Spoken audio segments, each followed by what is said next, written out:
When we think about accommodating resistance, right? Accommodating resistance is, I would even say most people don't even think of isokinetics as accommodating resistance. Most people think of chains and bands, right? And so, the benefit of using the chains is that we're going to have a heavier load at the top, right? As that chain keeps coming away from the ground, it increases the resistance on the way up and decreases the resistance at the bottom. Where one of the big benefits of that is that we're stronger at the top level of our squat with a better joint angle. The deeper that we get into the squat, you're actually at a weaker joint angle. So it allows you to do more overtraining type of scenario. We've talked about this a bunch. It's kind of this stuff is like the art of overtraining without overtraining, right? How are we going to push the body to adapt and optimize itself without injuring it, right? So that's kind of this idea of the art of overtraining without overtraining. So what that requires also is to have more of an acceleration from the bottom position to the top to overcome this resistance as it's increasing as you're going up. Again, all accommodating resistance is designed to increase some type of acceleration property, right? But then when you look at bands, right, and I think bands are actually kind of emerging a little bit more on the scene and kind of being more accepted or utilized. At least I feel like I'm seeing it more on social media right now. Maybe it's the time of year or whatever. I feel like the last 6 months I've been seeing a lot more of it.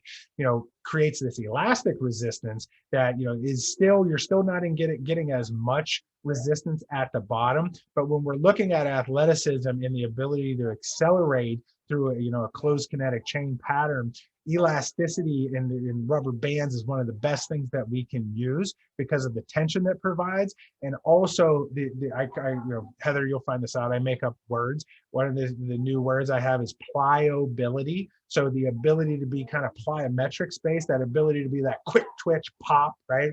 So having that pliability, elastic bands work way better for that than adding extra weight or resistance.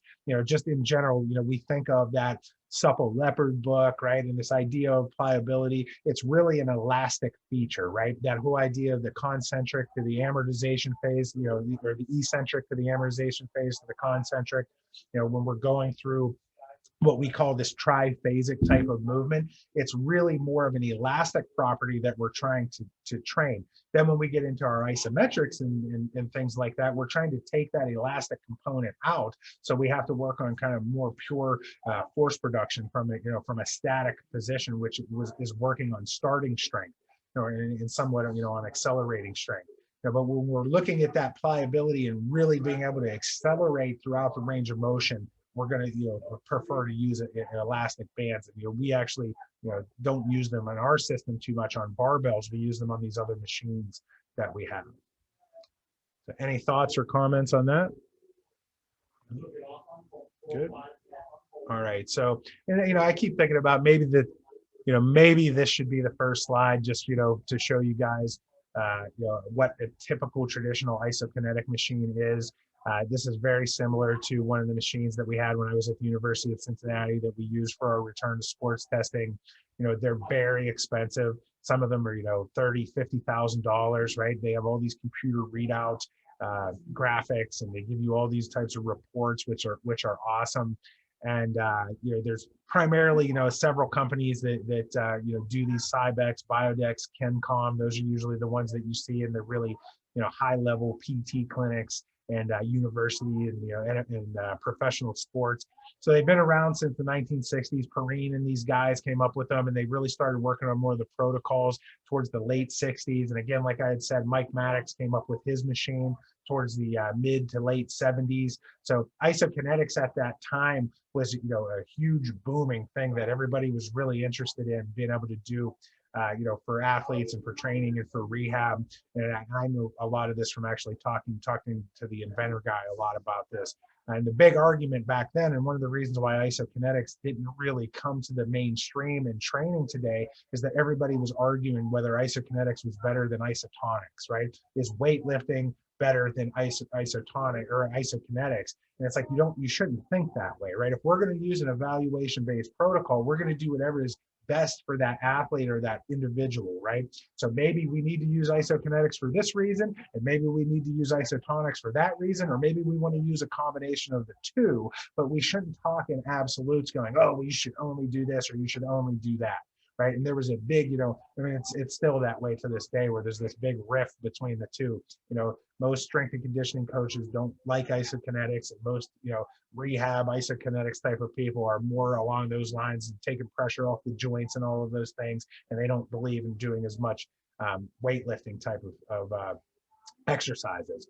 So, when we're doing the biodex testing or Cybex testing or the isokinetic testing for return to sports, we typically look at doing the testing at higher speeds, 180 or 180 degrees or higher. Now, it makes sense, right, when we think about this, because returning to sports has more to do with speed and reaction time than it does necessarily to do with strength, right? Strength is a big component of it, but it's getting your speed and your reaction time that makes the difference. So all of the evaluation-based protocols that have been written for return to sports has already kind of teased this out for us in the research. So we already know that, they already kind of went through the trial and error of looking at, what makes more sense and correlating the athlete's ability to actually go back to sports after an injury. Now, on the other hand, one of the reasons why we don't test in the slower speeds is because they're primarily designed to getting closer to absolute strength, right? It's not absolute strength where you're heading in that direction, but you see small deficits that last for up to 6 to 12 months, even at, after these injuries, when they're actually appropriate and ready to go back to their sport.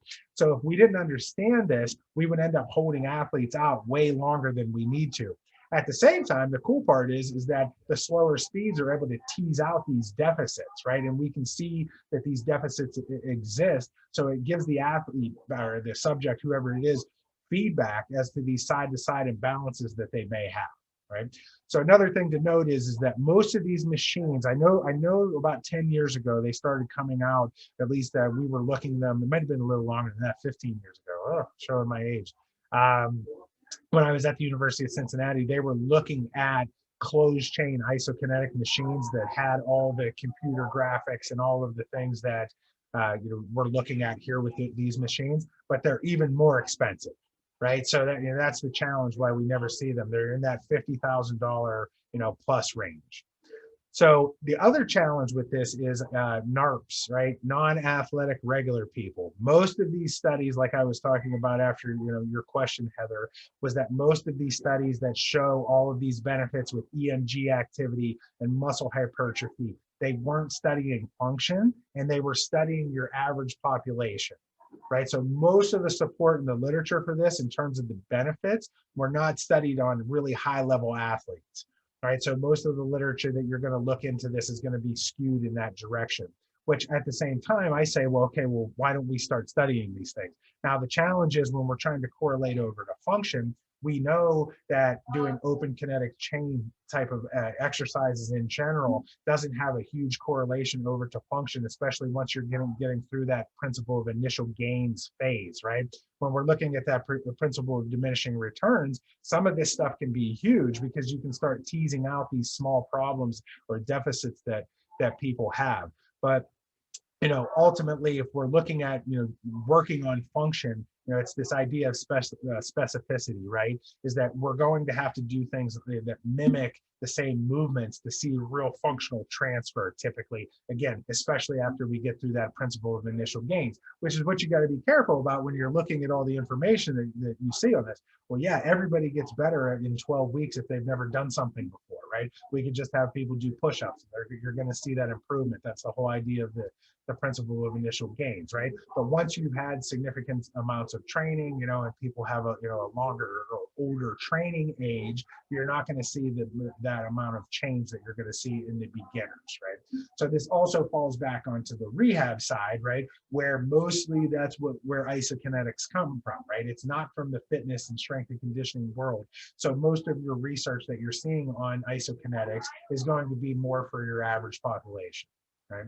So we're going to get into aquakinetics here in a second, which is basically using isokinetics in the resistance of the water, right? So the note that I want to make here at the bottom. So Heather, are you familiar with the term spinal engine?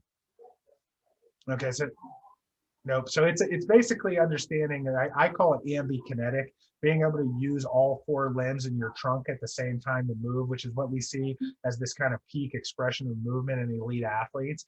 And we know now today that doing all functional movements requires the entire body to do the movement efficiently and precisely, right? When we start to have breakdowns, in one body part not moving in synergy with the rest of the body, we know that we see a decrease in performance, and we also see an increased risk for injury, which again, coming back to this isokinetic